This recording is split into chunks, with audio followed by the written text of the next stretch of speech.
Good afternoon, students. This is Dr. Morgan Phoenix coming to you from Stanley, Virginia. It's a gray and very, very cold December afternoon, Sunday afternoon. I'd like to make a brief video for you. We're going into week 7. The course is really winding down. Of course, these last 2 weeks are pretty well stressed, and I just want to give you a couple of tips and make this video as short as I possibly can. First of all, for week 7, you're doing your case study number 2. And those are, you're choosing one of the 3 case studies, either Dan, which is a disciplinary case, Emily, which is a special education, severe and profound case, and then Robert, which is a case study in bullying, cultural insensitivity, and school board issues. And once again, when you do your SWOT on these, the strengths, weaknesses, opportunities, and threats, make sure it's not about directly about Dan or about Emily or about Robert, but about the school program, the various dynamics that are in force, parental connections, the administration of the school, the programs which the school has to offer, and the steps that the schools have taken. Also, there in both the Emily case and the Robert case, there are issues of the school board, and they have to fit in somewhere in your SWOT. Okay, and once again, if you want to know how to maximize your score, particularly in the formatting and the thought flow of the case study number 2, go back and look in my comments for case study number 1. That's where you get your best information. And reminder, it's just a 1-page summary, a 1.5-page summary of what you're reading in the reading and study materials, and then and that's 20 points. No research whatsoever, no reference to research. Don't need scripture there, nothing. Okay, likewise in the SWOT. Please make it in the outline format. It is absolutely will provide you with the most clarity of thought, and you'll have the most creative relationship with the information through that kind of a formatting.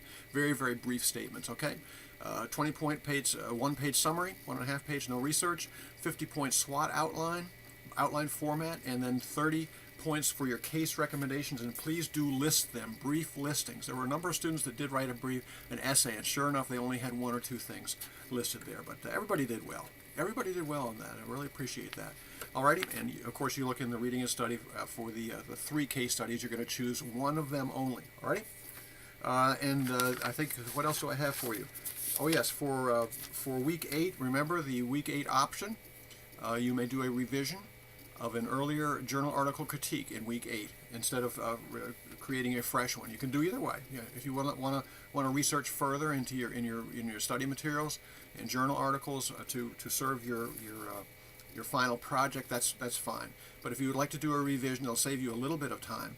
You must indicate at the top of your paper that this is a revision of week number 3, week number 5, and you must also indicate the points that you received. Alrighty. Finally, the last thing. I have a special treat for you also. The final project is due in live text and Blackboard. You've got to upload it 2 places. That'll only take you an extra couple minutes, but it'll save me a lot of time in terms of transposing grades. The live text is a requirement to receive any credit for the project. It is a capstone project for this course, and it must be part of your permanent professional record. So do a good job on them, make them look good, and you must have all 8 headings listed to receive full credit. You do not have to emphasize them equally, and if you look in the assignment instructions, there are also many subheadings.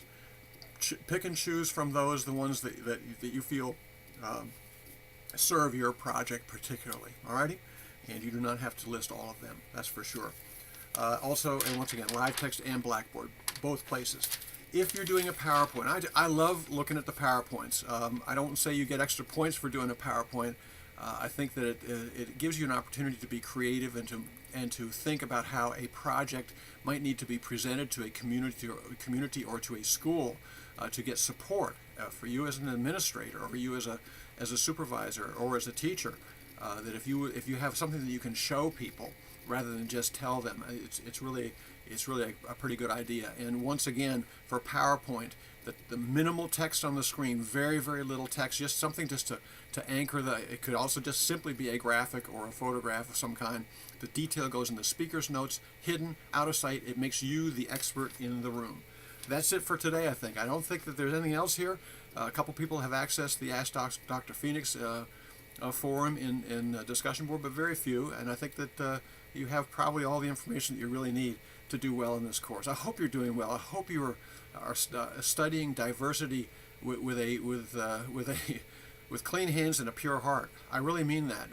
We are really called to be careful, to be competent, and to be compassionate when it comes to diversity. Okay, and I like to say at least once in this course, what's wrong with this picture? For a graduate school of education course in diversity, one of the issues that you probably have run into in your research is that when the leadership and the administration of programs does not reflect well or accurately or in the clientele. I mean, and out of 100,000 or whatever it is now online students, we have an entire range of student base. And as we go to work in the schools, we have an entire range of people that come to us. And the diversity is not necessarily racial. It also has to do with privilege. And now religion is such a hot item and a contentious item, and it should never be. It should never be contentious. It should be a fascinating arena for discussion and for comparison and for honoring. Okay, but most particularly issues of poverty, issues of privilege, issues of personal choice. Come and go where you wish. Enjoy your surroundings, no matter where you are. That kind of a thing. There are folks who are disenfranchised when it comes to privilege and to the ability to move freely in this country and across borders internationally. Is really quite something. Also, all the issues of food and of wherewithal, of having the materials and of the sustenance that makes for a healthy life and for a happy life. Okay, the diversity issues are getting to be nearly unimaginable in terms of scope and in terms of volume of need in this world. So be an expert in the field and be a compassionate and celebratory force in the world. Okay, on that I'll say thank you very much. I've had a bit of a distraction here. We have my dog, my little dog. This is my best friend in the whole world. It waits for me at the door, and she's been sitting there. She has never been that calm. And then also right underneath her, because my dog always gets the best place. Here's Gracie. She's the one with the bad leg. And this is my dog, my Christmas present 3 years ago, and she's not going to make it probably too much longer, but she's my good dog too. So I wish you a good Christmas season here as we gear up for that. Be reading carefully in the book of Luke about the annunciations and the proclamations to people that would spread the good news. It came first to the shepherds, and they were pretty necessary people, but they were also disenfranchised in a way. But they were the first group that really got the message, and then went to look at it. And what did they do then? They went and they cried aloud throughout the countryside what they had been told and what they had seen. And I hope you become a great witness too during this wonderful season. God bless you all, and we'll see you next time. I think this went over a little bit anyway, about 8 minutes. Have a good week here. Week 7 is. And I'm going to post a very, very personal discussion board this week about a special education situation. It shows how far out we can be incorrect and foolish in placements of students, and that will reflect a little bit in some of the cases you will see for this week. At least the case of Dan, in the case of Emily, it just seems that the schools have really struggled with doing the right thing.